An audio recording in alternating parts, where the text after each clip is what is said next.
So this experiment, it was set up to students that were selected and applied and so forth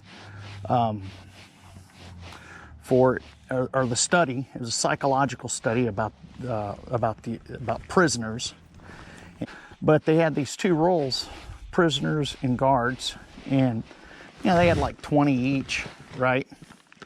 And it was 2 weeks, and both could quit the experiment at any time. But what ended up happening is that no one, the guards assumed their role, and they had a certain script they had to follow, and they studied the effects of the script. And this study, it was never followed up with because it was so traumatic to everyone that the people that played the prisoner roles were traumatized by what had happened. And it really showed the effects of when you put like someone in power. And the effect, if they're not like mentally fit people, how the power can corrupt them, right? And so it says a lot about like our selection of prison guards, our selection of,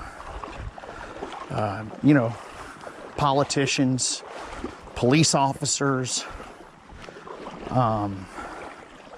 emergency workers, and and how these people should be mentally fit before they are given these positions. Because if they're not, then the effects that were seen in this study may rear their ugly head. And and it says a lot how maybe someone who has left a political position can still be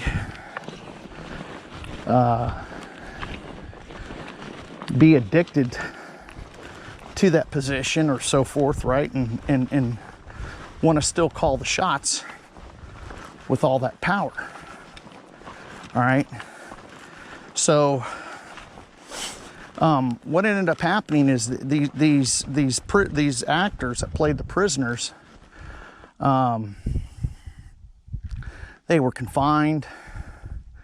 They went on hunger strikes, did all kinds of stuff that prisoners do when they're not treated right? And they ended up getting very scarred over it. And the guards, who were even acquaintances of these prisoners, assumed the roles, and they forgot about their friendship with the prisoners that they had. This explains a lot about what happened over in the Holocaust or whatever. So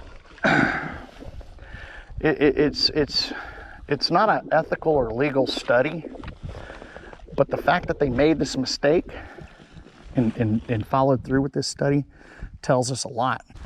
They couldn't even follow up with some of the prisoner actors because they were just so traumatized by stress and so forth.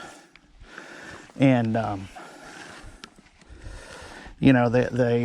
they just could not get over it and didn't even want to talk about it, and really unfriended some of the guards that were formerly their friends, right?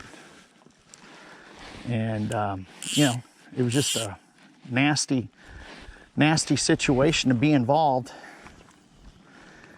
and just was not a very legitimate study as far as ethics go. And also there was some fault of just even if it was unethical, or even if it was ethical, the randomness of the study was in question, because they didn't they didn't do a random selection for the participants. And you know, this is the criteria that we need to establish for our. Oh, all right.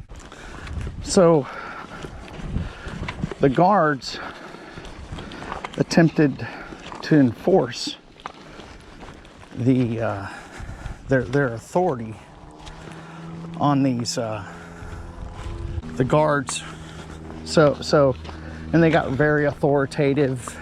They deprived the prisoner actors of, I'm just going to say prisoners, of you know, solitary confinement.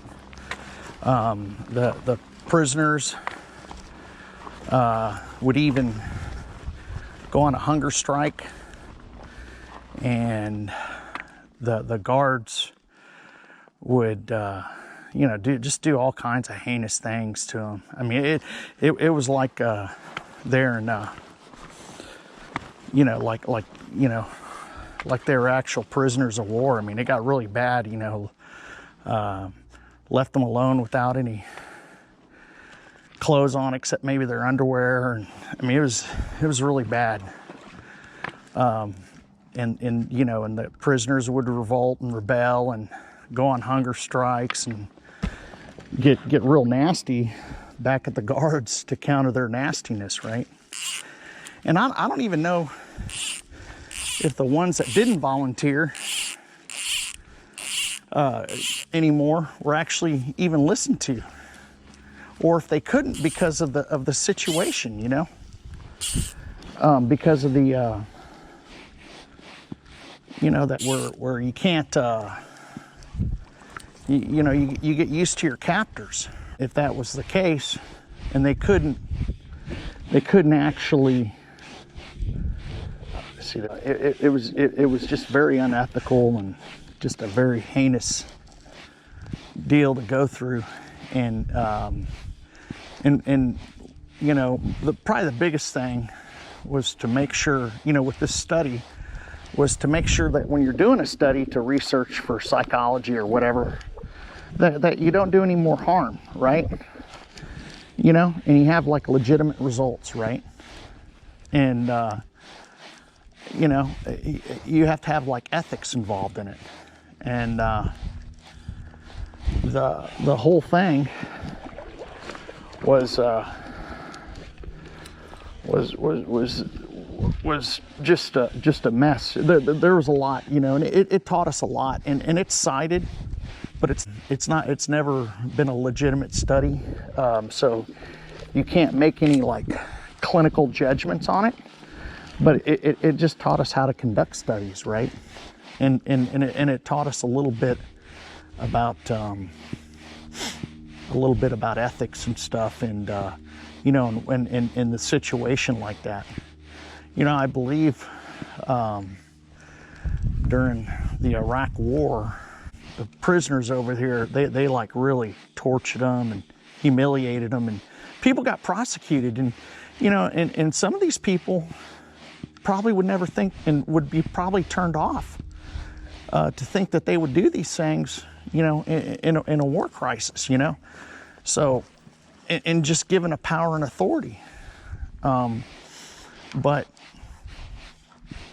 nonetheless, those soldiers that treated those prisoners, degraded them, were punished, I'm pretty sure. And, you know, and they should have been held accountable. But, you know, you have to ask yourself what you would do in a situation like that. You know, you'd always have to question yourself. I mean, you know, we have a presidential office, right?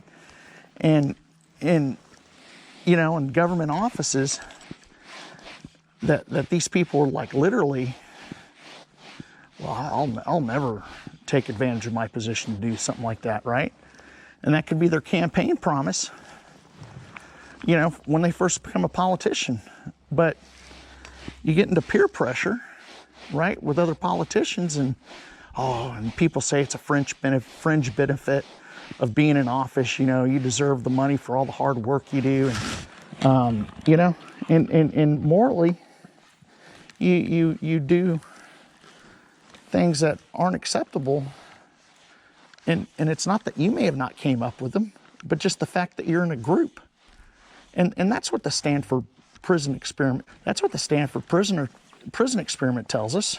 You know, that you know, you put these people in a group, and you don't know what happens. I mean, and it explains a lot about Nazi Germany and the Holocaust. So.